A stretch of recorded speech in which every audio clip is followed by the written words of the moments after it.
Everybody's trying to cancel Tyler the Creator, but he's uncancelable. You can't cancel somebody who doesn't care. Is a sentiment I've seen parroted by a lot of Tyler the Creator's biggest fans. I don't even think cancel culture exists anymore, but that's a different topic. But it is beyond obnoxious when these fans pretend like their fave is being targeted for what seems like valid backlash. A lot of Tyler's most passionate glazers tend to write off criticism of his older work as people wanting to cancel him. They will jump to justifying it by saying that it's just a character and not his real thoughts. Infamously, Tron Cat's graphic lyrics are often justified as being a depiction of intrusive thoughts, which is actually true in terms of the album story. Other examples of his more offensive lyrics are justified as being a part of his persona back then and being just a part of hardcore. There is also the argument that you wouldn't hate for an actor for playing a rapist. So why hate on Tyler if he's playing a character? However, though intent does matter, it is ultimately up to the listener to form their own interpretation of the artist's work. It's totally understandable that people will be taken aback by these old lyrics, especially if they're just getting into his music. Horrorcore is also a very divisive genre due to its graphic nature. As for the second argument, it fails to acknowledge the fourth wall that's there in a movie as opposed to music.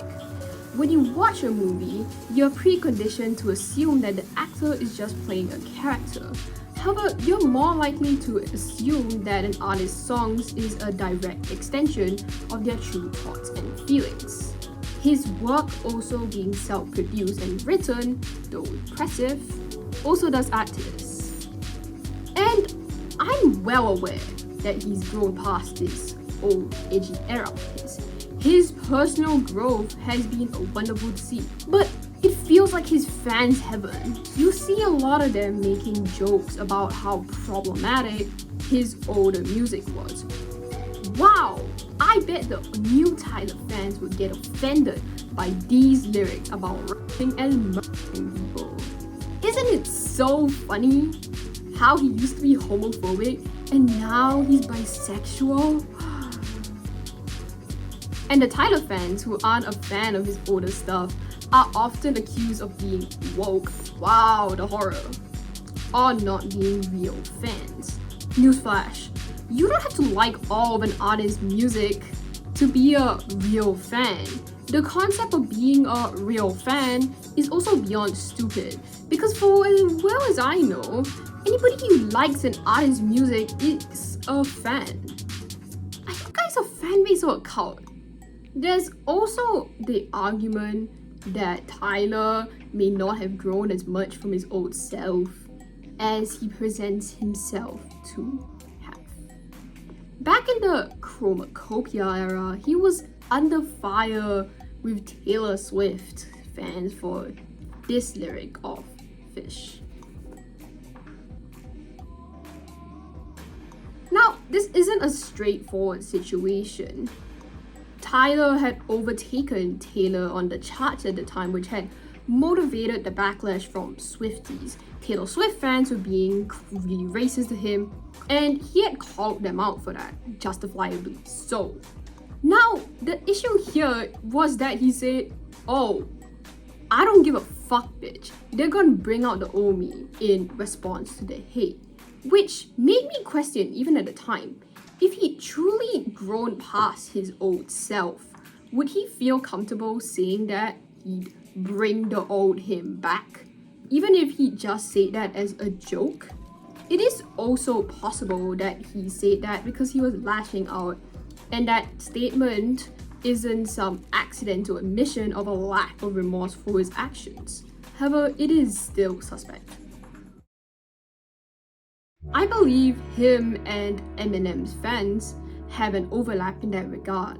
It is extremely full circle considering that Tyler used to be inspired by Eminem.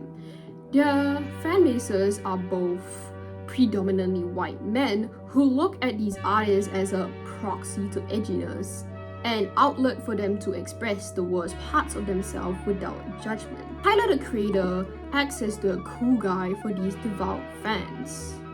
You'll see a double standard where people dogpile on Eminem's fans for making up imaginary haters that want to cancel him, yet Tyler's fan base doesn't get called out nearly as much for doing the exact same thing.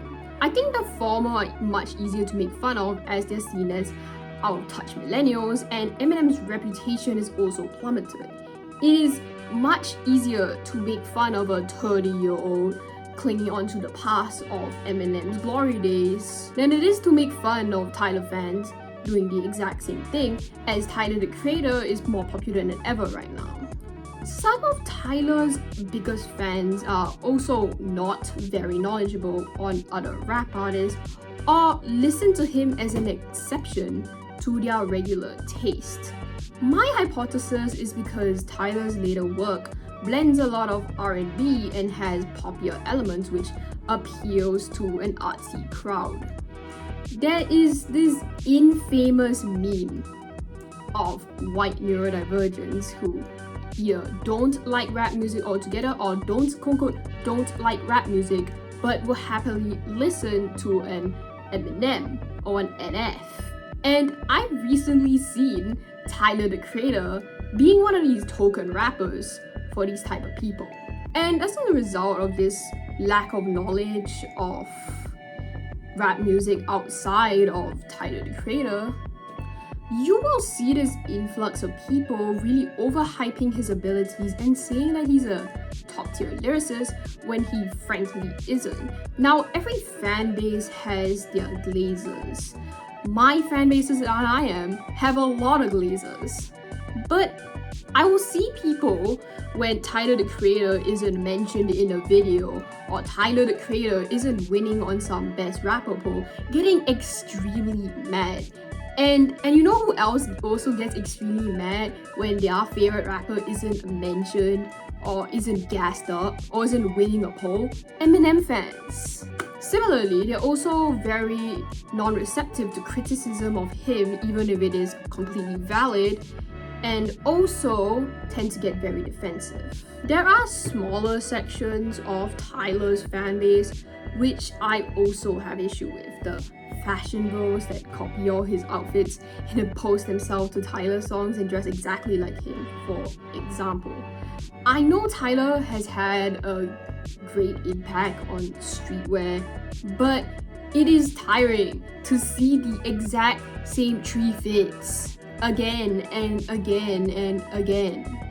However, I won't give those fans as much flack. I think they're just getting into fashion and using him as a starting point. It's totally natural to be inspired by your favorite artist. In fact, I'd say it's a very good thing. However, I really don't like these icky fans of his. You see them everywhere, fighting imaginary wars to protect Tyler from the big cancellation. Granted, a lot of these people are young and will likely grow out of this phase, but it permeates a lot of discourse about him. If you're a Tyler the Creator superfan, that's perfectly okay. But when you start to be reactionary towards those who critique him or those who aren't fond of his older music, that's when it becomes an issue. Thank you for watching. If you liked the video, like the video. If you disliked the video, feel free to leave a dislike. As always, subscribe if you feel like it, and peace.